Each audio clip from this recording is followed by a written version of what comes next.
বাংলা সাহিত্যের প্রতি ভালোবাসা ও সমসাময়িক মাধ্যমে বিশ্ব সাহিত্যকে মানুষের সামনে তুলে ধরার ইচ্ছে আমাদের এই প্রচেষ্টার প্রথম এবং প্রধান কারণ। গল্পের গুরু অডিও টেলসের বিভিন্ন প্রয়াস শ্রোতাদের ভালো লাগবে এই বিষয়ে আমরা সর্বদাই সচেতনশীল। মনোযোগী শ্রোতা যদি অভিব্যক্তি স্বরূপ তাদের ভালো লাগা অন্যদের সাথেও ভাগ করে নেন ও চ্যানেলটির সাথে থাকেন, তাহলে আমাদেরও উৎসাহ চ্যানেলটিকে এগিয়ে নিয়ে যেতে সাহায্য করবে।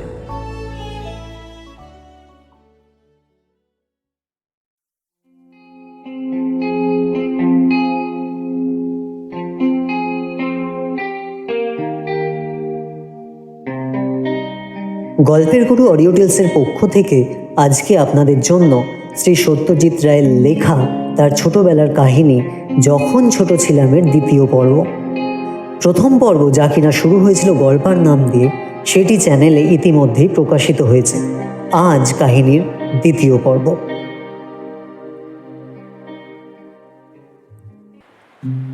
সন্দেশ পত্রিকা বন্ধ হওয়ার কিছুদিনের পরেই যে ইউ অ্যান্ড রায় সান্সের ব্যবসাও কেন উঠে গেল, সেটা অত ছেলে বয়সে আমি জানতেই পারিনি। শুধু শুনলাম মা একদিন বললেন আমাদের এই বাড়ি ছেড়ে চলে যেতে হবে। গড়পাড় ছেড়ে আর সেই সঙ্গে উত্তর কলকাতা ছেড়ে আমরা দুজন চলে এলাম ভবানীপুরে আমার মামার বাড়িতে। আমার বয়স তখন 6-এর কাছাকাছি। আমার মনে হয় না সে বয়সে বড় বাড়ি ছেড়ে ছোট বাড়ি বা ভালো অবস্থা ছেড়ে সাধারণ অবস্থায় গেলে বিশেষ কষ্ট হয়। আহা বেচারা, কথাটা ছোটদের সম্বন্ধে বড়রাই ব্যবহার করে, ছোটরা নিজেদের বেচারা বলে কখনোই ভাবে না।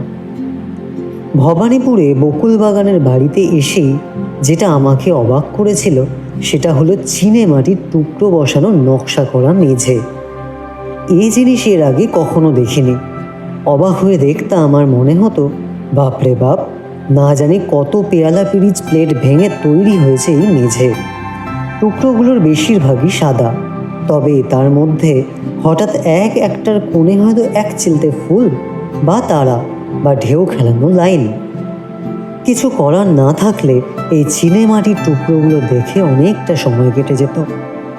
আরেকটা ভালো জিনিস ছিল এ বাড়িতে, যেটা গড়পাড়ে পাইনি, সেটা হলো রাস্তার দিকে বারান্দা। শোবার ঘর থেকে বেরিয়েই বারান্দা। সকাল দুপুর বিকেল ভরে দেখতাম রাস্তায় কত রকম লোকের চলাফেরা। দুপুরে যেত ঠেলা গাড়িতে রং বেরঙের জিনিস নিয়ে ফেরিওয়ালা, জার্মানওয়ালা দোয়ানা, জাপানওয়ালা দোয়ানা। সপ্তাহে 2 দিন না 3 দিন যেত মেসেসুরের বাক্সওয়ালা।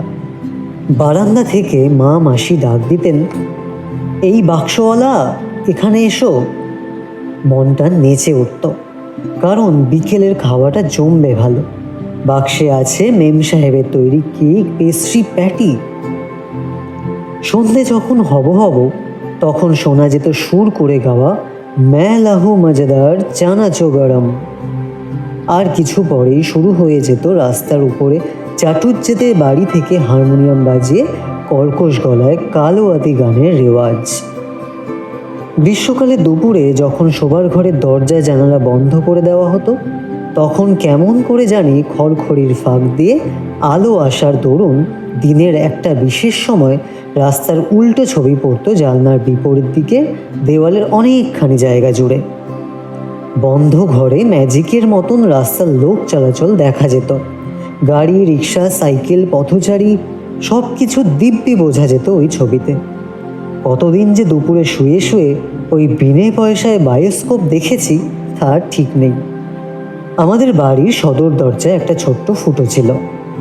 দরজা বন্ধ করে সেই ফুটোর সামনে ঘষা কাঁচ ধরলেও বাইরের দৃশ্য খুদে আকারে উল্টো করে সেই কাচের উপরে স্পষ্ট দেখা যেত।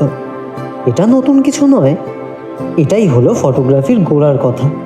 আর এটা যে কেউ নিজের বাড়িতে পরীক্ষা করেও দেখতে পারে। কিন্তু তখন অজান্তে ব্যাপারটা ঘটতে দেখে ভারী অবাক লেগেছিল। যে মামার বাড়িতে উঠেছিলাম তিনি হলেন আমার সোনা মামা। মামারা ছিলেন 4 ভাই 3 বোন। ছোট মামা আমার জন্মের আগেই মারা গিয়েছিলেন। বড় আর মেজ মামা ছিলেন পাটনা, লখনৌয়ের ব্যারিস্টার। তৃতীয় মামা ছিলেন এই সোনা মামা।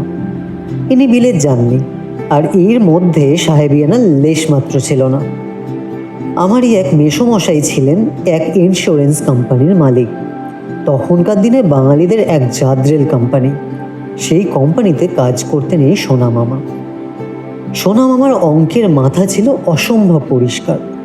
মনে আছে, পরেই যখন স্কুলে ভর্তি হই, আমার অ্যানুয়াল পরীক্ষার অঙ্কের প্রশ্নপত্র হাতে নিয়ে সিঁড়ি ভাঙার অঙ্কটার উপর একবার চোখ বুলিয়েই বললেন, এটার উত্তর তো 8, তাই না?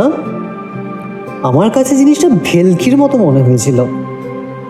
এমনিতে গম্ভীর মেজাজের লোক হলেও সোনা মামার একটা ছেলে মানুষই দিকও ছিল।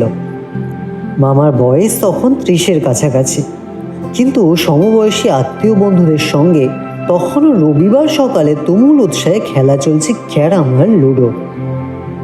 পরে এলো ব্যাগাটেল, তাতেও উৎসাহের কমতি নেই। আমি দাঁড়িয়ে দাঁড়িয়ে দেখতাম আর মাঝে মাঝে শুনতে হতো, বড়দের মধ্যে থেকো না মানিক। আমি বেরিয়ে আসতাম ঠিকই, কিন্তু এটাও মনে হতো যে মামারা যে কাজটা করছেন সেটাকে ঠিক বড়দের মানানসই কাজ বলা যায় না। আসলে আমাদের অনেকটা সময় একা একাই কাটাতে হতো, বিশেষ করে দুপুরবেলাটা। কিন্তু তাতে আমার কোনোদিনও একঘেয়ে লেগেছে বলে কিন্তু মনে পড়ে না। 10 খণ্ডের বুক অফ নলেজের পাতা উল্টিয়ে ছবি দেখা ছিল এই অবসর সময়ের একটা কাজ। এই বইগুলো কখনো পুরনো হয়নি। পরে মা কিনে দিয়েছিলেন 4 খণ্ডের রোম্যান্স অফ ফেমাস লাইভস। ছবিতে বোঝায় বিখ্যাত বিখ্যাত লোকেদের জীবনী। বই ছাড়াও সময় কাটানোর জন্য ছিল একটা আশ্চর্য যন্ত্র, সেটার নাম স্টেরিওস্কোপ। তখন অনেকের বাড়িতেই এই জিনিসটা দেখা যেত, আজকাল আর যায় না। ভিক্টোরীয় যুগের আবিষ্কার এই যন্ত্র। তলার একটা হাতল, সেটা ধরে ফ্রেমে আটা জোড়া আতস কাঁচ 2 চোখের সামনে ধরতে হয়। কাচের সামনে হোল্ডারে দাঁড় করানো থাকে ছবি। একটি ছবির নয়, লম্বা কার্ডে পাশাপাশি 2টো ফটোগ্রাফ। দেখলে মনে হবে একই ছবি, কিন্তু আসলে তা নয়। দৃশ্য একই, কিন্তু তোলা হয়েছে এমন ক্যামেরা দিয়ে যার সামনের একটার বদলে 2টো লেন্স, যেন মানুষেরই 2টো চোখ। বাঁ দিকের লেন্স তুলছে বাঁ চোখ যা দেখে তাই, আর ডান দিকটা তুলছে ডান চোখের দৃষ্টি দিয়ে। জোড়া কাঁচের ভেতর দিয়ে যখন দেখা যায়, তখন 2টো ছবি মিলে একটা হয়ে যায়, আর মনে হয় যেন জীবন্ত দৃশ্য দেখছি। স্টিরিওস্কোপের সঙ্গে ছবিও কিনতে পাওয়া যেত নানান দেশের নানান রকমের। আরেকটা খেলার যন্ত্র ছিল আমার, সেটাও আর আজকাল দেখতে পাওয়া যায় না। সেটা হলো ম্যাজিক ল্যান্টার্ন। বাক্সের মতন দেখতে, সামনে চোঙার মতন লেন্স, মাথার উপর চিমনি আর ডান পাশে একটা হাতল। তাছাড়া আছে 2টো রিল। একটায় ফিল্ম ভরতে হয়, আর সেই ফিল্ম হাতল ঘোরালে অন্য রিলে গিয়ে জমা হয়। ফিল্মটা চলে লেন্সের ঠিক পিছন দিয়ে। বাক্সের ভেতর জ্বলে কেরোসিনের বাতি, যার ধোঁয়া বেরিয়ে যায় চিমনি দিয়ে, আর তার আলো ঘুরন্ত ফিল্মের চলন্ত ছবি ফেলে দেওয়ালের উপর। কে জানে, আমার ফিল্মের নেশা হয়তো এই ম্যাজিক ল্যান্টার্নেরই শুরু। মামার খেলার সাথীদের মধ্যে ছিলেন আরেক মামা, যিনি আমাদের বাড়িতেই থাকতেন একতলার পূব দিকের ঘরটায়। আসলে ইনি আত্মীয় নন, ঢাকায় মামা বাড়ির পাশেই ছিল এদের বাড়ি। সেই সূত্রে বন্ধু, আর তাই আমি বলি মামা, কালু মামা। কলকাতায় এসেছিলেন চাকরির খোঁজে। চাকরি পাওয়ার কিছুদিনের মধ্যেই কিনে আনলেন 30 টাকা দামের একটা ঝকঝকে র্যালে সাইকেল। 6 মাস ব্যবহারের পরেও এই সাইকেল ছিল ঠিক নতুনেরই মতন ঝকঝকে, কারণ রোজ সকালে ঝাড়া 8 ঘন্টা ধরে কালু মামা সাইকেলের পরিচর্যা করতেন।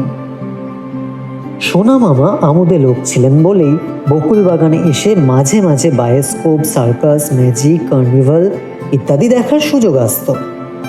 একবার এম্পায়ার থিয়েটারে, যেটা এখন রক্সি, এক সাহেবের ম্যাজিক দেখতে গেলাম। নাম শেফালো। খেলার পর খেলা দেখিয়ে চলেছেন, আর তার সঙ্গে কথার ফোয়ারা ছুটছে। পরে জেনেছিলাম জাদুকরের এই বকুনিকে বলা হয় প্যাটার। এই প্যাটারের গুণে দর্শকের দৃষ্টি চলে যায় জাদুকরের মুখের দিকে, আর তার ফলে হাতের অনেক কারসাজি দৃষ্টি এড়িয়ে যায়। কিন্তু শেফালোর দলে ছিলেন এক জাদুকরী, নাম মাদাম পালার্মো। তিনি ম্যাজিক দেখালেন একেবারে বোবা সেজে। এ জিনিস আর কখনো দেখিনি। এর কিছুদিন পরে এক বিয়ে বাড়িতে একজন বাঙালির ম্যাজিক দেখেছিলাম, যার কাছে শেফালো ম্যাজিকে স্টেজের কারসাজি কিছুই না। স্টেজ ম্যাজিকে নানান যন্ত্রপাতির ব্যবহার হয়। আলোর খেলা আর প্যাটারের জোরে লোকের চোখ মন ধাঁধিয়ে যায়, ফলে জাদুকরের কাজটা অনেক সহজ হয়ে যায়। কিন্তু এই ভদ্রলোক ম্যাজিক দেখালেন প্যান্ডেলের তলায় ফরাসের উপর বসে। তার চারিদিক ঘিরে 4-5 হাতের মধ্যে রয়েছেন নিমন্ত্রিতরা।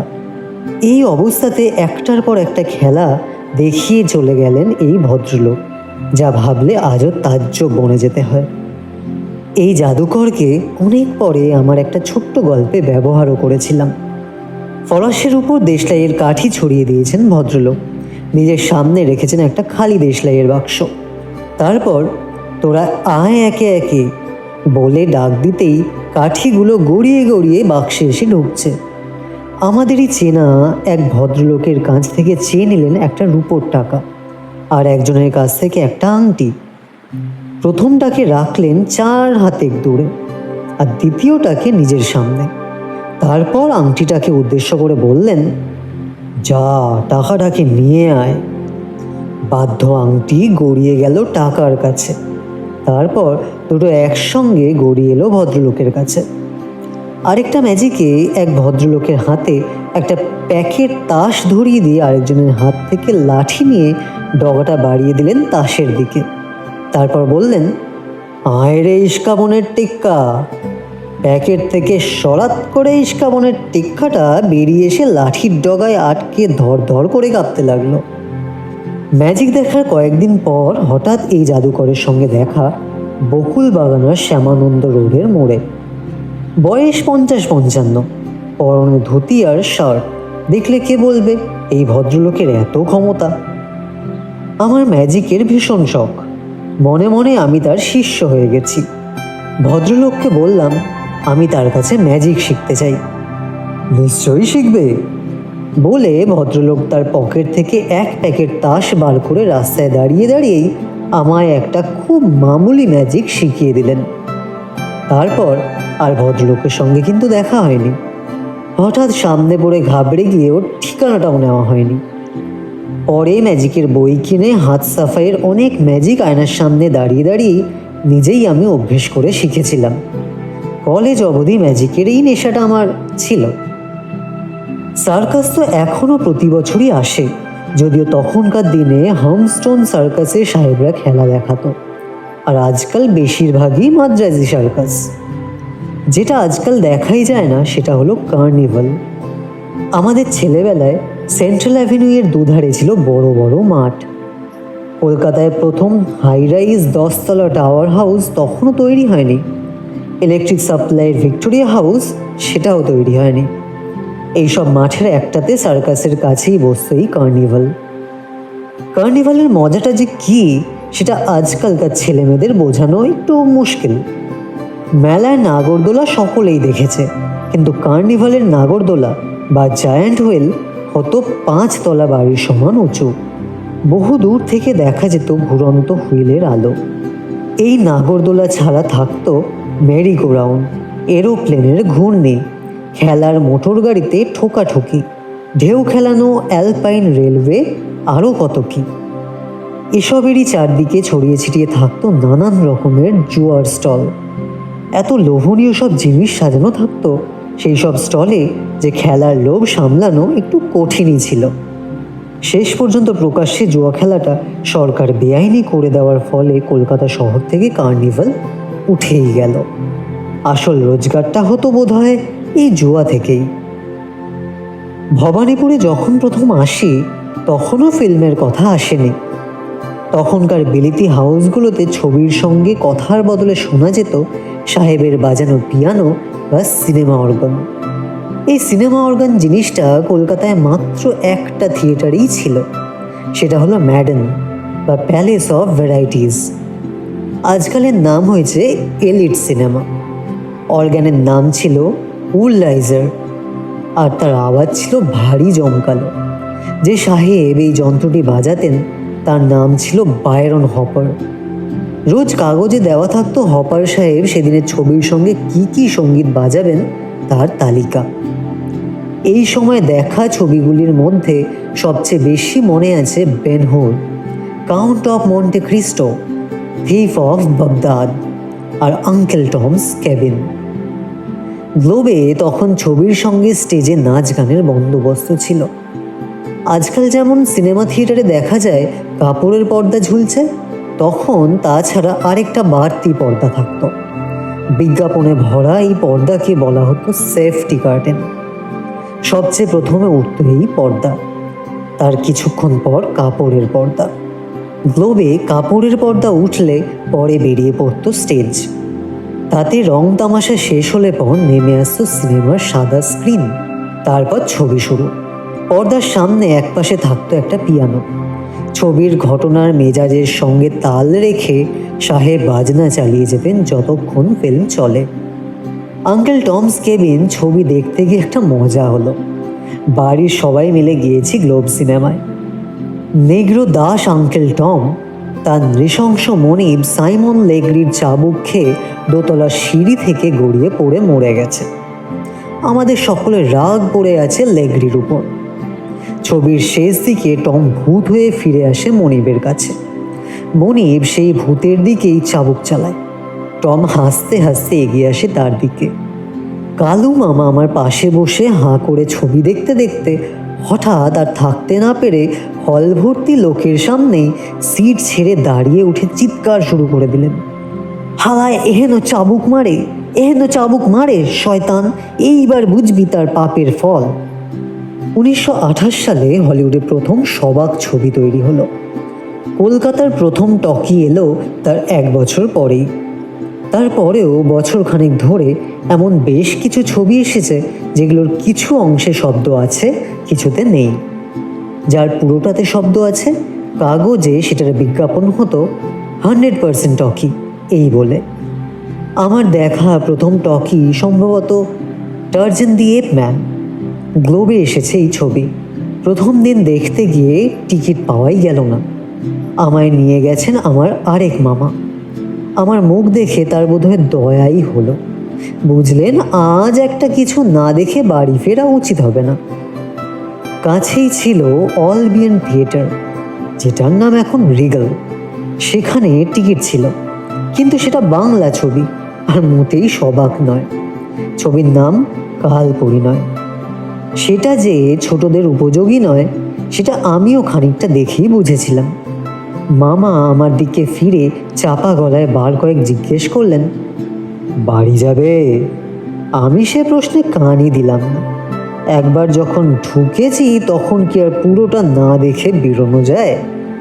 অবশ্যই এই কাল পরিণয় দেখে আমার মনে একটা নাকশিট কোনো ভাব জেগেছিল, যেটা বহুকাল আমাকে বাংলা ছবির দিকে ঘেঁষতে দেয়নি। যে মামার সঙ্গে ছবি দেখতে গিয়েছিলাম তিনি ছিলেন লেবু মামা, মায়ের মাস্তুতো ভাই। কালু মামার মতন ইনি ঢাকা থেকে এসেছিলেন কলকাতায় চাকরিরই খোঁজে। এরও স্থান হয়েছিল আমার মামার বাড়িতেই। এখানে মায়ের আরেক মাস্তুতো ভাইয়ের কথা বলা কিন্তু দরকার, কারণ ননি মামার মতন আর একটি লোক আমি দেখিনি। 6 ফুট লম্বা, তীরের মতন সোজা, পরনে মালকোচা মারা খাটো ধুতি আর 3 কোয়ার্টার হাতা খাটো খদ্দরের পাঞ্জাবি। ইনি হাঁটতেন হনহনিয়ে, একেবারে মিলিটারি মেজাজে, আর বাঙাল ভাষায় কথা বলতেন ভয়ঙ্কর চেঁচিয়ে। যারা গাঁয়ে দেশে মানুষ হয় তাদের স্বভাবতই মাঠে ঘাটে গলা ছেড়ে কথা বলতে হয়। সেই অভ্যেসটাই হয়তো বেশি বয়সে শহরে এসেও থেকে যায়। তবে চেঁচিয়ে কথা বললেও ননি মামার কথার মধ্যে একটা মেয়েলি টানা ছিল। আর তিনি কাজের মানুষ ছিলেন বটে, কিন্তু যে কাজগুলো সত্যি ভালো করতেন সেগুলো সবই মেয়েলি কাজ। বিয়ে করেননি, যদি করতেন তবে গিন্নিপনাতে মামাকে হার মানাতে পারে এরকম মেয়ে পাওয়া যেত কিনা সন্দেহ। মামা সেলাই এবং রান্না দুটোতেই ছিলেন ওস্তাদ। পরের দিকে চামড়ার কাজ শিখে তার উপর একটা বই লিখে ফেলেছিলেন। বাঙালির মিষ্টি বলে একটা বইয়ের পাণ্ডুলিপি তৈরি ছিল, কিন্তু শেষ পর্যন্ত সেটা বেরোলো না কেন জানি না। এই ননি মামার কাছ থেকেই চামড়ার কাজ শিখে মা নিজেও ক্রমে একজন এক্সপার্ট হয়ে উঠেছিলেন। একটা সময় ছিল যখন মা সারা দুপুর বসে ওই কাজ করতেন। চামড়ার যে রং লাগে তার সঙ্গে স্পিরিট মেশাতে হয়, সেই স্পিরিটের গন্ধে সারাক্ষণ ঘর ভরে থাকত। পরিপাটি হাতে তৈরি ব্যাগ, বটুয়া, চশমার কেস ইত্যাদি মা কিছু বিক্রিও করেছিলেন। এরপরে মা মাটির মূর্তি গড়ার কাজ শিখেছিলেন তখনকার নামকরা মৃৎশিল্পী নিতাই পালের কাছে। মায়ের তৈরি বুদ্ধ আর প্রজ্ঞাপারমিতার মূর্তি এখনও আমাদের অনেক আত্মীয় স্বজনের বাড়িতে আছে। এসব বিশেষ ধরনের কাজ ছাড়া একজন সুগৃহিণী যেসব ভালো কাজ করতে পারতেন, মা সেগুলো সবই করতেন। সেই সঙ্গে মায়ের হাতের লেখাও ছিল অত্যন্ত পরিপাটি, যেমন বাংলা তেমন ইংরেজি। সোনা মামার তখন আর্সকিন সিডান গাড়ি হয়েছে, যার নাম এই ফিয়াট অ্যাম্বাসেডরের যুগে আর প্রায় শোনাই যায় না। এই গাড়িতে করে বিকেলে মাঝে মাঝে গড়ের মাঠে বেড়াতে যেতাম। তখন গড়ের মাঠে সাহেবরা গল্ফ খেলতো, তাই নিশ্চিন্তে হেঁটে বেড়াবার উপায় ছিল না। কোন সময়ে কোন দিক থেকে যে বল ধেয়ে আসবে বুলেটের মতন তা বলা যেত না। একবার একটু অন্যমনস্ক ছিলাম, দেখতেই পাইনি যে একটা বল শটান আসছে আমারই দিকে। ড্রাইভার সুধীরবাবু হঠাৎ হ্যাচকা টান মেরে আমাকে সরিয়ে নিলেন, আর বল আমাদের দুজনের কান ঘেঁষে বেরিয়ে গিয়ে রাস্তা পেরিয়ে চলে গেল ভিক্টোরিয়া মেমোরিয়ালের রেলিংয়ের দিকে। সুধীরবাবু থাকতেন আমাদের বাড়ির ছাতের ঘরে। তখন মহাত্মা গান্ধীর অসহযোগ আন্দোলন চলছে। হঠাৎ একদিন ঢাউস তকলি আর একতাল তুলো কিনে এনে তার ঘরে বসে সুতো কাটা শুরু করে দিলেন। এটাও অবশ্যই আন্দোলনের একটা অংশ। তার অল্প দিনের মধ্যেই ছোঁয়াচে ব্যারামের মতন ঘরে ঘরে সুতো কাটা আরম্ভ হয়ে গেল। আমাদের বাড়িতেও সকলের জন্যেই একটা করে তকলি চলে এলো, এমনকি আমারও। মাসখানেকের মধ্যেই দেখলাম আমিও দিব্যি সুতো কাটতে পারছি। তবে সুধীরবাবুই চ্যাম্পিয়ন হলেন। নিজের কাটা সুতো দিয়ে ফতুয়া বানাতে আর কেউ পারেনি। কলকাতায় তখন এক বিরাট স্বদেশি মেলা হয়েছিল। আমরা সবাই গিয়েছিলাম দেখতে। এলগিন রোডের মোড়ের কাছে তখন একটা প্রকাণ্ড খোলা মাঠ ছিল, তাকে বলতো জিমখানা ক্লাবের মাঠ। এখন সেখানে বাড়ি উঠে গেছে। সেই মাঠে বসেছিল স্বদেশি মেলা। মেলার সবচেয়ে আশ্চর্য জিনিস ছিল দেশ নেতাদের মোমের মূর্তি। এই মূর্তির বিশেষত্ব ছিল এই যে এগুলোর হাত, পা, মাথা যন্ত্রের সাহায্যে নড়াচড়া করত। পার্টিশন দেওয়া পরপর ঘরে আলাদা আলাদা দৃশ্য। একটা ঘরে মহাত্মা গান্ধী জেলের কামরায় মাটিতে বসে লিখছেন, দরজার বাইরে সশস্ত্র প্রহরী। মহাত্মাজির হাতে কলম, কোলের উপর প্যাড, প্যাডের হাত লেখার ভঙ্গিতে এদিক ওদিক চলছে, সঙ্গে সঙ্গে মাথাও এদিক ওদিক ঘুরছে। আরেকটা ঘরে ভারত মাতার বিরাট মূর্তি। তিনি দুহাতে বহন করছেন দেশবন্ধুর মৃতদেহ। ভারত মাতা দেশবন্ধুর দিকে চেয়ে দেখছেন, পরক্ষণে চোখ বন্ধ করে বিষণ্ণভাবে মাথা ঘুরিয়ে নিচ্ছেন। কে তৈরি করেছিল এই মোমের মূর্তি তা মনে নেই, সম্ভবত বোম্বের কোনো শিল্পী। তবে দেখে সত্যি জীবন্ত মনে হতো। কলকাতা শহরে বেশ সাড়া পড়ে গিয়েছিল এই মূর্তি নিয়ে। আমার দিদিমা আমাদের সঙ্গে বকুল বাগানেই থাকতেন। ফর্সা, ছিপছিপে, সুন্দরী ছিলেন দিদিমা। চমৎকার গানের গলা ছিল।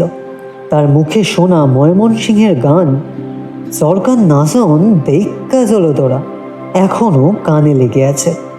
সালটা বোধ হয় 1926। এমন সময় একবার আমার সব মামা মাসি তাদের স্বামী স্ত্রী ছেলে মেয়ে মিলে একসঙ্গে এলেন কলকাতায়। এই ঘটনা বড় একটা ঘটে না। মেজো মামা থাকেন লখনৌয়ে, বড় মামা পাটনায়, বড় মাসি পূর্ববঙ্গে কাকিনায়, মেশো কাকিনা এস্টেটের ম্যানেজার। সবাই কলকাতা আসাতে ঠিক হলো দিদিমার সঙ্গে গ্রুপে ফটো তোলা হবে। তখনকার দিনে অনেকের বাড়িতেই ক্যামেরা থাকতো না, বা থাকলেও সেটা হতো 4-5 টাকা দামের বাক্স ক্যামেরা। তাই দিয়েই তেমন ভালো ছবি উঠতো না, অন্তত বাঁধিয়ে রাখার মতো গ্রুপ ফটো তো উঠতোই না। তাই কোনো বিশেষ উপলক্ষে শাহের দোকানে গিয়ে গ্রুপ ছবি তোলারও রেওয়াজ ছিল। বাঙালি দোকানও যে ছিল না তা নয়, তবে তার বেশিরভাগই ছিল উত্তর কলকাতায়। সাহেব দোকানের মধ্যে এককালে দুটি ছিল কলকাতার সবচেয়ে নামকরা, Bourne and Shepherd and Johnston and Hoffmann. তখন এই দুটো দোকানের প্রায় 70 বছর বয়স, আর অবস্থাও আগের মতো আর নেই। তার জায়গায় নাম করেছে হালের কোম্পানি এডনা লরেন্স। এদের দোকান হলো চৌরঙ্গি আর পার্ক স্ট্রিটের মোড়ে চৌরঙ্গি ম্যানসনে। আমরা মানে দিদিমা, মা, মামা, মাসিমা, মাসি, মামি, মেসো, মামাতো মাস্তুতো ভাই বোন সব সদ্য 18 জন গিয়ে হাজির হলাম এডনা লরেন্সের দোকানে। আগে থেকেই বলা ছিল, তাই সাহেব গ্রুপ ছবি তোলার জন্য সমস্ত আয়োজন করেই রেখেছিলেন। প্রকাণ্ড হল ঘরে পাশাপাশি চেয়ার রাখা হয়েছিল 6খানা। তারই মাঝামাঝি একটায় বসলেন দিদিমা। পুরুষরা সকলেই সার বেঁধে পিছনে দাঁড়ালো। মা, মাসি, মামিরা বাকি চেয়ারগুলোয় বসলেন। বড় মামার অল্প বয়সী 2 মেয়ে বসলেন সামনের টুলে, আর আমি দাঁড়ালাম মা আর দিদিমার মাঝখানে। ঘরের মধ্যে ছবি তোলা হচ্ছে। ফ্ল্যাশ বা আলো ব্যবহার করবেন না সাহেবরা, হয়তো তখন রেওয়াজি ছিল না ওরকম। একপাশে জানলার শাড়ি দিয়ে যা যা আলো আসছে তাতেই হবে। ঢাউস ক্যামেরা লেন্সের সামনে ক্যাপ বসানো, আর সেই ক্যাপ হয়তো 2 সেকেন্ডের জন্য খুলে আবার বন্ধ করে দেওয়া হবে, আর সেই 2 সেকেন্ডে ছবি উঠে যাবে। ওই সময়টুকুতে নড়াচড়া করা চলবে না। সাহেব রেডি বলতে সবাই আড়ষ্ট হলো, দৃষ্টি ক্যামেরার সামনে। যিনি ছবি তুলবেন তার পাশে আরেকজন সাহেব, তার হাতে করতালওয়ালা শং পুতুল, আর পেট টিপলে হাত দুটো খটাং খটাং করে করতাল বাজায়। এই পুতুলের দরকার আমার মেজ মামার ছোট ছেলে বাচ্চুর জন্য। তার মাত্র কয়েক মাস বয়স। সে তার মায়ের কোলে বসেছে। তার দৃষ্টি যাতে ক্যামেরার দিকে থাকে, তাই সেই সাহেব ক্যামেরার পিছনে দাঁড়িয়ে করতাল বাজাতে শুরু করলেন। আর সময় বুঝে অন্য সাহেব লেন্সের ক্যাপ খুলে আবার বন্ধ করে ছবি তুলে নিলেন। এই ছবি তোলার বছর 4-5-এর মধ্যেই আমার দিদিমা, বড় মামা আর বড় মাসির ছেলে মানুদা মারা যান। এই একই গ্রুপ ফটো থেকে এই 3 জনের ছবি আলাদা আলাদা করে এনলার্জ করে দেন আমার ধনদাদু। বকুল বাগানে আমাদের সঙ্গে থাকতেন আমার ছোট মাসি। তার গাঁয়ে হিসেবে খুব নাম ছিল। অবশ্যই ছোট মাসির গান আমরা যেমন শুনেছি, তেমন কোনো বাইরের লোকে কোনোদিন শোনেনি, কারণ লোকের সামনে গাইতে গেলেই ছোট মাসির গলা শুকিয়ে যেত। একদিন শুনলাম ছোট মাসির গান বেরোবে, হিজ মাস্টার্স ভয়েস রেকর্ডে, আর সেই রেকর্ড করার জন্য ছোট মাসিকে যেতে হবে গ্রামোফোন কোম্পানির অফিসে। ব্যবস্থাটা করেছিলেন বুলা কাকা। কলকাতার সবচেয়ে সম্ভ্রান্ত গ্রামোফোনের দোকানের মালিক বলে বোধহয় বুলা কাকার সঙ্গে গ্রামোফোন কোম্পানির বেশ খাতির ছিল। বুলা কাকার লাল রঙের টি মডেল 4 গাড়িতে করে মাসির সঙ্গে আমিও গেলাম কোম্পানির অফিসে। অফিস তখন বেলেঘাটায়। দমদমে যায় আরও পরে। সাহেব কোম্পানিতে গিয়ে গান দিতে হবে বলে 2 দিন থেকে মাসির ঘুম খাওয়া বন্ধ। ক্রমাগত আশ্বাস দিয়ে চলেছেন বুলা কাকা, কিচ্ছু ভয় নেই, ব্যাপারটা খুব সোজা, আরে সব ঠিক হয়ে যাবে। বুলা কাকা নিজে কোনোদিন গান টান শেখেনি, তবে বাঁশিতে রবীন্দ্রসঙ্গীত বাজায় আর 2 হাতে দারুণ অর্গান বাজায়। সাহেব কোম্পানির সাহেব ম্যানেজার, সাহেব রেকর্ডিস্ট। তখনকার দিনে মাইক্রোফোন ছিল না, একটা চোঙার দিকে মুখ করে গান গাইতে হতো। সেই গান পাশের ঘরে ছাপা হয়ে যেত ঘুরন্ত মোমের চাকতির উপর। ছোট মাসি সকাল থেকে যে গেলাস জল খেয়েছে তার হিসেব নেই। ওখানে গিয়ে চোঙার সামনে দাঁড়াতে হয়েছে, আর আমি পাশের ঘরে কাচের জানলার পিছন থেকে ব্যাপারটা দেখছি। ছোকরা রেকর্ডিস্ট এসে চোঙাটাকে নেড়ে চেড়ে মাসিকে ঠিক জায়গায় দাঁড় করিয়ে দিল। তারপর মাসির সামনেই প্যাকেট থেকে সিগারেট বার করে সেটা শূন্যে ছুঁড়ে দিয়ে ঠোঁট দিয়ে লুফে নিয়ে তাতে আগুন ধরিয়ে ঘর থেকে বেরিয়ে গেল। বুলা কাকা পরে বলেছিলেন, কোনো মহিলা গায়ে এলেই নাকি রেকর্ডিস্ট তাদের দেখিয়ে দেখিয়ে এই ধরনের সব জালিয়াতি করেন। আমার বিশ্বাস সাহেবের সিগারেট জাগলিং দেখে মাসির গলা আরও শুকিয়ে গিয়েছিল। যাই হোক, গান গাইলেন ছোট মাসি। শুনে বুঝতে পারছি যে আড়ষ্ট ভাব পুরো কাটেনি। তবে সেই গানই একদিন রেকর্ড হয়ে বাজারে বেরোলো। তারপর অনেক দিন ধরে অনেক গান রেকর্ড করেছিলেন ছোট মাসি। প্রথমে ছিলেন কনক দাস, বিয়ের পরে হলেন কনক বিশ্বাস। বকুল বাগানের আমাদের বাড়ি থেকে 5 মিনিটের হাঁটা পথ শ্যামানন্দ রোডে থাকতেন আমাদের মেজ কাকা সুবিনয় রায়। এই কাকাই তখন একদিন নতুন করে বার করলেন সন্দেশ পত্রিকা। 1923-এর সেপ্টেম্বরে বাবা মারা যাওয়ার পর বছর দুয়েকের মধ্যেই সন্দেশ উঠে যায়। তখনও আমাদের সন্দেশ পড়ার বয়স হয়নি। টাটকা বেরোনোর সঙ্গে সঙ্গে হাতে নিয়ে পড়ার অভিজ্ঞতা ছিল দ্বিতীয় পর্বে। মলাটে 3 রঙা ছবি, হাতি দাঁড়িয়ে রয়েছে দুপাশে, সুরে ব্যালেন্স করা সন্দেশের হাড়ি। এই সন্দেশেই ধারাবাহিকভাবে প্রথম সংখ্যা থেকে বেরোয় রবীন্দ্রনাথের সে, আর সেই সন্দেশেই প্রথম গল্প লিখলেন লীলা মজুমদার। ওনার গল্পের সঙ্গে মজার ছবিগুলো উনি নিজেই আঁকতেন। অন্য আঁকিদের মধ্যে ছিলেন এখনকার নাম করা শৈল চক্রবর্তী, যার হাতে খড়ি সম্ভবত হয় এই সন্দেশেই। আরেকটা ছোটদের বাংলা মাসিক পত্রিকা তখন বেরোতো, যেটা বেশ ভালো লাগতো, সেটা হলো রামধনু। রামধনুর অফিস ছিল বকুলবাগান রোড আর শ্যামানন্দ রোডের মোড়ে, আমাদের বাড়ি থেকে 200 গজ দূরে। এই কাগজের সম্পাদক মনোরঞ্জন ভট্টাচার্যের সঙ্গে আলাপ করে ভীষণ খুশি হয়েছিলাম, কারণ ওর লেখা জাপানি গোয়েন্দা, হুকাকাশির গল্প পদ্মরাগ আর ঘোষ চৌধুরীর ঘড়ি আমার দারুণ ভালো লেগে গিয়েছিল। বকুলবাগানে থাকতেই প্রথম সাঁতার শিখতে যাই পদ্মপুকুরে ভবানীপুর সুইমিং ক্লাবে। তখন প্রফুল্ল ঘোষ সবে গায়ে চর্বি মেখে 76 ঘন্টা একটানা সাঁতার কেটে ওয়ার্ল্ড রেকর্ড করেছেন, আর প্রায় একই সময় ওয়ার্ল্ড চ্যাম্পিয়ন আমেরিকান সাঁতারু জনি ওয়াইলসমুলার টার্জেনের ভূমিকায় অভিনয় করে আমাদের তাক লাগিয়ে দিয়েছে। সুইমিং ক্লাবের ঘরে দেওয়ালে ওয়াইসমুলারের সই করা বাঁধানো ছবি দেখে ক্লাব সম্পর্কে ভক্তি বেড়ে গিয়েছিল। রবিবার সকালটা বেশ কয়েক বছর বাঁশ ধরে জলে পা ছোড়া থেকে আরম্ভ করে শেষ পর্যন্ত সাঁতার দিয়ে দিব্যি পুকুর এপার ওপার করে কেটেছে। ছেলে বয়সে স্বাস্থ্য ভালো করার জন্য ব্যায়ামের রেওয়াজটা আজকাল কতটা আছে জানি না, কিন্তু আমাদের সময় কিন্তু ছিল। সকালে ডন বৈঠক অনেকেই দিত। যারা শরীর নিয়ে একটু বেশি সচেতন তারা ডাম্বেল, চেস্ট এক্সপ্যান্ডারেরও বাদ দিত না। আমার নিজের ব্যায়ামের ব্যাপারে খুব একটা আগ্রহ ছিল না, কিন্তু ছোট দাদু প্রমোদ রঞ্জন রায়ের পাল্লায় পড়ে সেটা থেকে আর রেহাই পায়নি। ছোট দাদু নিজে দুর্গম পাহাড়ে জঙ্গলে জরিপের কাজ করেছেন। দুঃসাহসিক অ্যাডভেঞ্চারের জীবন তার। পুরুষের মধ্যে মেয়েলিপনা তিনি একদম বরদাস্ত করতে পারেন না, এমনকি রবীন্দ্রনাথের ঘাড় অবধি ঢেউ খেলানো চুলেও তার আপত্তি। ছোট দাদুর অনেক ছেলে, সকলেই আমার চেয়ে বয়সে বড়, সকলেই ব্যায়াম করে। আমি গিয়ে তাদের দল ভারী করলাম।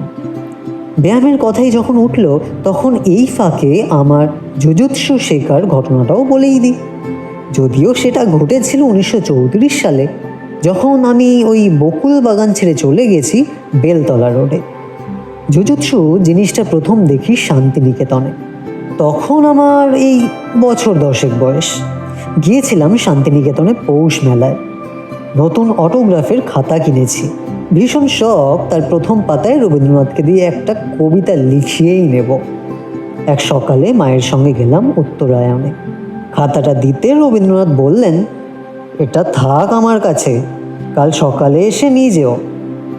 কথা মতো গেলাম পরের দিন। টেবিলের উপর চিঠিপত্র রাখা বইয়ের ডাঁই, তার পিছনে বসে আছেন স্বয়ং রবীন্দ্রনাথ ঠাকুর। আর আমায় দেখেই আমার ছোট্ট বেগুনি রঙের খাতাটা খুঁজতে লেগেছেন সেই ভিড়ের মধ্যে। মিনিট 3 হাতড়ানোর পরই খাতাটা বেরোলো। সেটা আমায় দিয়ে মায়ের দিকে চেয়ে বললেন, এটার মানেও একটু বড় হলে বুঝবে। খাতা খুলে পড়ে দেখি 8 লাইনের কবিতা, যেটা আজ অনেকেরই জানা। কবিতাটা এরকম: বহুদিন ধরে বহু ক্রোশ দূরে, বহু ব্যয় করি বহু দেশ ঘুরে, দেখিতে গিয়েছি পর্বতমালা, দেখিতে গিয়েছি সিন্ধু, দেখা হয় নাই চক্ষু মেলিয়া, ঘর হতে শুধু 2 পা ফেলিয়া, একটি ধানের শীষের উপরে একটি শিশির বিন্দু। 7ই পৌষ 1336, শান্তিনিকেতন। শ্রী রবীন্দ্রনাথ ঠাকুর। সেই বাড়ি দেখলাম জুজুৎসু বা জুডোর নমুনা। প্রাচীন যুগে চীনের বৌদ্ধ লামারা দস্যুদের বিরুদ্ধে প্রয়োগ করার জন্য হাতিয়ার ছাড়াই লড়াই ও আত্মরক্ষার এই কৌশলটা উদ্ভব করেছিলেন। চীন থেকে যায় জাপানে, তারপর জাপান থেকে সারা পৃথিবীতে ছড়িয়ে পড়ে এই জুডো। রবীন্দ্রনাথ জাপান গিয়ে জুডো দেখে ঠিক করেন শান্তিনিকেতনের ছাত্রদের এই জিনিসটা শেখানোর ব্যবস্থা করতে হবে। কিছুদিনের মধ্যেই জুডো এক্সপার্ট তাকাগাকি চলে আসেন শান্তিনিকেতনে, আর জুডোর ক্লাস শুরু হয়ে যায়।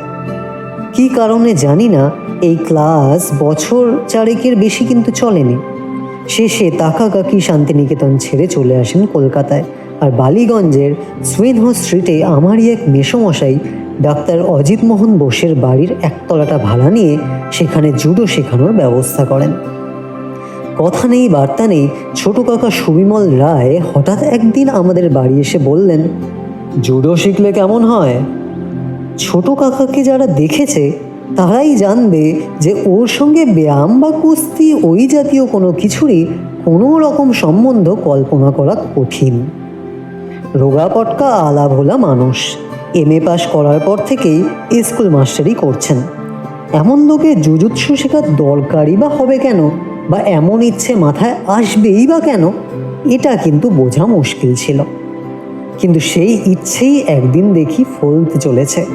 সঙ্গে আমিও চলেছি ছোট কাকার সঙ্গে ট্রামে বালিগঞ্জের সুইনহো স্ট্রিটে জাপানি জুডো নবিশের সঙ্গে কথা বলতে। আজকের বালিগঞ্জ আর 1934-এর বালিগঞ্জে যে কত তফাৎ, সেটা যে না দেখেছে তার পক্ষে কল্পনা করা একটু কঠিনই হবে। রাসবিহারী অ্যাভিনিউ ছেড়ে কিছু দূর গিয়ে মহানির্বাণ মঠ ছাড়বার পর পাকা বাড়ি প্রায় চোখেই পড়ে না, আর রাস্তার দুপাশে আম জাম কাঁঠাল আর ঝোপঝাড় মিলিয়ে প্রায় পাড়া গায়ের চেহারা। গড়িয়াহাটের মোড়ে নেমের ডোবা বাঁশঝাড় তাল নারকেল ভরা মাঠ পেরিয়ে তবে সুইনহো স্ট্রিট। বোধহয় টেলিফোনে আগে থেকে জানানোই ছিল, তাই মেসোমশাইয়ের বাড়ি খুঁজে বার করে একতলার বৈঠকখানায় বসে বেগুনি কিমোনো পরা জুডো এক্সপার্ট তাকাগাকির সঙ্গে কথাবার্তা পাকা করে নিতে খুব বেশি অসুবিধে কিন্তু হলো না। ভদ্রলোকের বয়স আন্দাজে এই 40 হবে। কুচকুচে কালো কদমছাড় চুলের সঙ্গে মানানসই ঘন কালো ভুরু আর গোঁফ। আমার ধারণা ছিল ছোট কাকা জুডো শিখতে চান জেনে তাকাগাকি হয়তো হেসেই ফেলবেন, কিন্তু সেরকম কিছু তো করলেনই না, বরং ভাব দেখালেন যে জুডোর ছাত্র হিসেবে ছোট কাকা একেবারে আইডিয়াল। কথাবার্তার পর দর্জি এসে মাপ নিয়ে গেল জুডোর জামার জন্য। হদ্দর টাইপের পুরু সাদা কাপড়ের তৈরি জ্যাকেট, বেল্ট আর খাটো পায়জামা। জ্যাকেটের বুকের উপর কালো সুতোয় সেলাই করে বড় বড় অক্ষরে লেখা জুডো। জামা তৈরি হওয়ার পর 10 ইঞ্চি পুরো গদি বেছানো ঘরে জুডো শেখা আরম্ভ হলো। 45 বছর পরে জুডোর মাত্র 2টো প্যাচই এখনো মনে আছে, সেওই নাগে আর নিস্পনশিও। শেখার শুরুতে খালি আছাড় খাও আর আছাড় মারো। চোট না পেয়ে কী করে আছাড় খেতে হয়, এটা জুডোর একেবারে গোড়ার শিক্ষা। তাকাগাকি বলে দিয়েছিলেন, যখন পড়বে তখন শরীরটাকে একেবারে আলগা দিয়ে দেবে, তাহলে ব্যথা কম পাবে আর হাড় ভাঙার সম্ভাবনাও অনেকটাই কমে যাবে। আছাড় মানে একেবারে মাথার উপর তুলে আছাড়। জুডোর কায়দাটা একেবারে 12-13 বছরের ছেলেও যে একটা ধ্বংস মানুষকে কত সহজে আছাড় মারতে পারে, সেও কিন্তু এক অবাক করা ব্যাপার। আমরা যেদিন শিখতাম সেদিন আরও 2টি ভদ্রলোক আসতেন, একজন বাঙালি আর একজন সাহেব।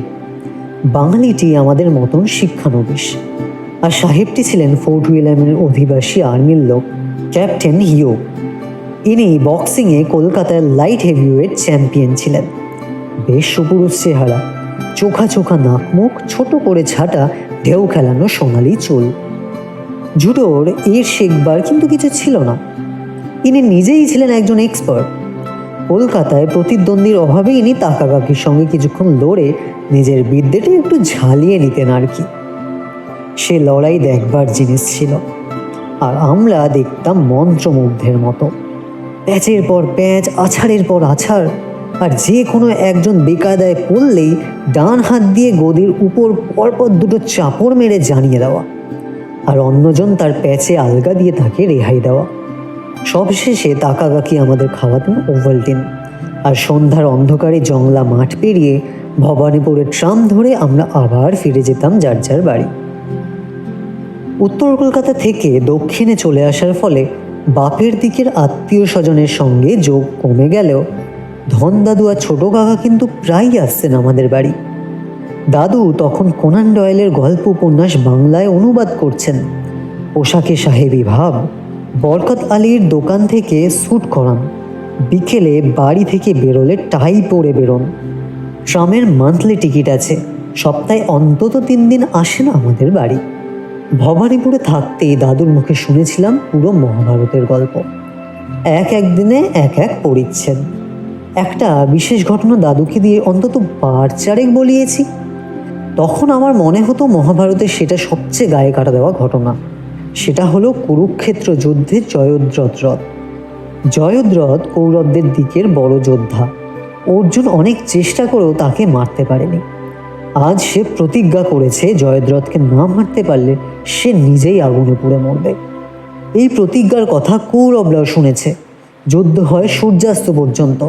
সূর্য ডুবু ডুবু তখনও পর্যন্ত অর্জুন কিছু করতে পারেননি। এমন সময় অর্জুনের সারথি কৃষ্ণ মন্ত্র বলে চারিদিক অন্ধকার করে সূর্যকে ঢেকে দিলেন। কৌরবরা দিনের শেষ ভেবে ঢিলে দিল একটু, আর সেই সুযোগে অর্জুন জয়দ্রথের মাথা উড়িয়ে দিল একবারে।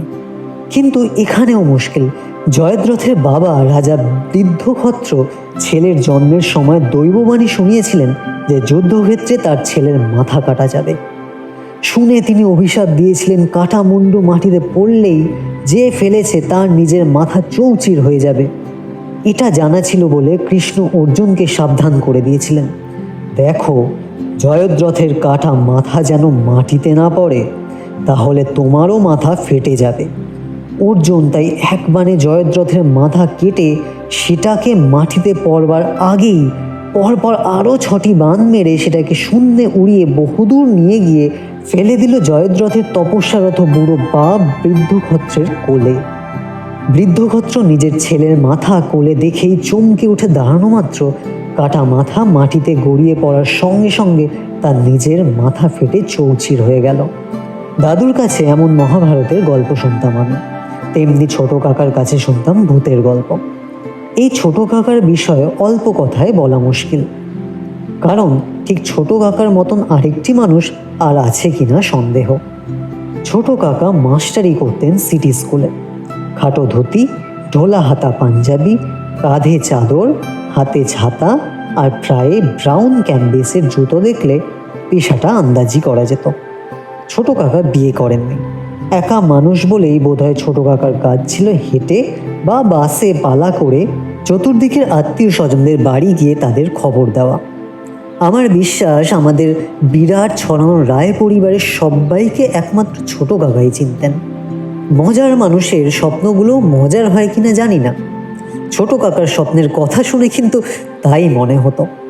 একবার স্বপ্ন দেখলেন এক জায়গায় খুব জাঁকিয়ে কীর্তন হচ্ছে। কিছুক্ষণ শুনে বুঝলেন গানের কথা শুধু একটি মাত্রই লাইন, সত্য বেগুন জলে। কিভাবে এই লাইনটা গাওয়া হচ্ছিল সেটাও ছোট কাকা নিজে গিয়ে শুনিয়ে দিয়েছিলেন। আরেকটা স্বপ্নে দেখলেন কলকাতার রাস্তায় প্রসেশন বেরিয়েছে, মানুষের নয় বাদরের। তাদের হাতে ঝান্ডা, আর তারা স্লোগান দিতে দিতে চলেছে, তেজ চাই আফিংয়ে আরও তেজ চাই। আত্মীয়দের অনেককেই ছোট কাকা তার নিজের দেওয়া নামেই ডাকতেন। তাই শুধু না, তাদের বিষয়ে কিছু বলতে গেলেও সেই নামেই বলতেন। বারবার ছোট কাকার মুখে শুনে শুনে যেসব নাম আমাদের চেনা হয়ে গিয়েছিল। আমরা জানতাম ডিডাক্স হচ্ছেন ধনদাদু, ভোরয়েড হচ্ছেন ধনদাদুর ছেলে পানকু কাকা, ছোট কুসুমপুয়া আর বড় কুসুমপুয়া হলো আমাদের পিস্তুত বোন নিনিদি আর রুবিদি, বজ্র বৌঠান হচ্ছেন আমার মা, আর নলিমুলি হচ্ছি আমি। কখন কেন কিভাবে এই নামকরণ হয়েছে তা কেউ জানে না। একবার জিজ্ঞেস করেছিলাম পিসেমশাইয়ের নাম ভোরয়েড হলো কেন, তাতে ছোট কাকা গম্ভীরভাবে জবাব দিয়েছিলেন, উনি খুব ভরে ওঠেন তো তাই। নিজে বাড়াবাড়ি রকমের ধার্মিক না হলেও সাধু সন্ন্যাসীদের সম্পর্কে ছোট কাকার একটা স্বাভাবিক কৌতূহল ছিল। তাদের জীবনী পড়তেন, আর জীবিতদের মধ্যে যাদের উপর ছোট কাকার শ্রদ্ধা ছিল তারা শহরে এলেই তাদের সঙ্গে গিয়ে দেখা করে আসতেন। তিব্বতী বাবা, ত্রৈলঙ্গ স্বামী, বিজয় কৃষ্ণ গোস্বামী, সন্তদাস বাবাজি, রামদাস কাঠিয়া বাবা, এইসব সাধুদের সম্বন্ধে কত গল্পই না শুনেছি ছোট কাকার কাছে। একা মানুষ, নিজের ধান্দায় থাকেন, অল্পেই সন্তুষ্ট, তাই ছোট কাকাকেও মাঝে মাঝে এরকম সন্ন্যাসী বলেই মনে হতো। তাছাড়া ওর কিছু বাতিক ছিল যেটা সাধারণ মানুষের মধ্যে খুব একটা কিন্তু দেখা যায় না। মুখে গ্রাস নিয়ে 32 বার চেবানোর কথা তো আগেই বলেছি। সকালে মুখ ধোবার সময় বেশ কিছুক্ষণ চলতো নাক দিয়ে জল টেনে মুখ দিয়ে বার করা। এটার নাম ছিল নাকি মুদ্রা। এটা ছাড়া কাঁখি মুদ্রা বলেও একটা ব্যাপার ছিল, সেটা যে কি তার মনে নেই। বিকেলে সবাসন করে শুয়ে থাকতেন বেশ কিছুক্ষণ, আর তারপরেই ছাতা নিয়ে বেরিয়ে পড়তেন। খাওয়া, বিশ্রাম, কাজ, বেরোনো, গল্প করা, সব কিছুরই ফাঁকে ফাঁকে চলতো ছোট কাকার ডায়েরি লেখা। এটা জোর দিয়ে বলতে পারি যে এমন ডায়েরি কেউ কোনো দিন লেখেনি। এতে থাকতো সকালে কাগজে পড়া জরুরি খবরের শিরোনাম থেকে শুরু করে প্রায় প্রতি ঘন্টায় কি করলেন, কি পড়লেন, কি খেলেন, কোথায় গেলেন, কি দেখলেন, কে এলো, সব কিছুর বিবরণ। ট্রেনে করে বাইরে গেলে ইঞ্জিনের কি টাইপ সেটাও লিখে রাখতেন। ইঞ্জিনের যে শ্রেণী বিভাগ হয় সেটাও ছোট কাকার কাছেই প্রথম জানি। এক্সপি, এইচপিএস, এসবি, এইচবি এসব হলো টাইপের নাম। তখনকার দিনের কয়লার ইঞ্জিনের গায়ে লেখা থাকতো এসব। কোথাও যেতে হলে ছোট কাকা স্টেশনে হাজির হতেন হাতে খানিকটা সময় নিয়ে, কারণ কামরায় মাল তুলে ঝট করে গিয়ে ইঞ্জিনের টাইপটা জেনে আসতেন। যদি কোনো কারণে দেরি হয়ে যেত তাহলে প্রথম বড় জংশন এলেই কামরা থেকে নেমে সে কাজটা সেরে নিতেন। এই ডায়েরি লেখা হতো 4 রকম রঙের কালিতে, লাল, নীল, সবুজ আর কালো। একই বাক্যে 4 রকম রঙই ব্যবহার হচ্ছে, এই নমুনা ছোট কাকার ডায়েরিতে অনেকই দেখেছি। এই রং বদলের একটা নিয়ম ছিল, তবে সেটা কোনোভাবেই আমার কাছে খুব একটা পরিষ্কার হয়নি। এইটুকু জানতাম যে প্রাকৃতিক বর্ণনা সবুজ কালিতে লেখা হবে, আর বিশেষ্য হলে তাতে লাল কালি ব্যবহার হবে। যেমন, আজ তুমুল বৃষ্টি, মানিকদের বাড়ি যাওয়া হলো না। এই যদি হয় দুটো পরপর বাক্য, তাহলে প্রথমটা লেখা হবে সবুজ কালিতে, আর দ্বিতীয়টার প্রথম দুটো কথা লেখা হবে লাল, আর বাকিটা কালো কিংবা নীল। খাটের উপর চৌকি আর তার উপরে কালি কলমের দোকান সাজিয়ে যখন ভীষণ মনোযোগ দিয়ে ছোট কাকা ডায়েরি লিখতেন, তখন সেটা হতো একটা দেখবার মতন জিনিস। এখানে ডায়েরির আরেকটা জিনিসের কথা না বললেই নয়। ছোট কাকা পেটুক না হলেও খেতেন খুব তৃপ্তি করে। রোজ এবাড়ি ওবাড়ি গিয়ে চা খাওয়ার ব্যাপার ছিল একটা বিশেষ ঘটনা। ডায়েরিতে এর উল্লেখ থাকতো, তবে মামুলিভাবে নয়। যে চাটা খেলেন তার একটা বিশেষণ, আর ব্র্যাকেটের মধ্যে সেই বিশেষণের একটা ব্যাখ্যাও দিতেন।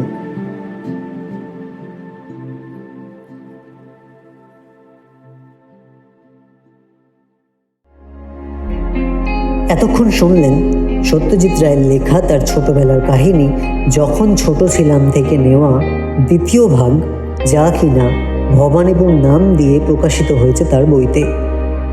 এর পরবর্তী পর্ব, যা কিনা তৃতীয় পর্বরূপে চ্যানেল থেকে প্রকাশিত হবে, তার নামকরণ ছুটিতে বাইরে এই নাম দিয়ে। আজকের মতো এইটুকুই। দেখা হবে, শোনা হবে আগামী পর্বে। ততক্ষণ ভালো থাকবেন।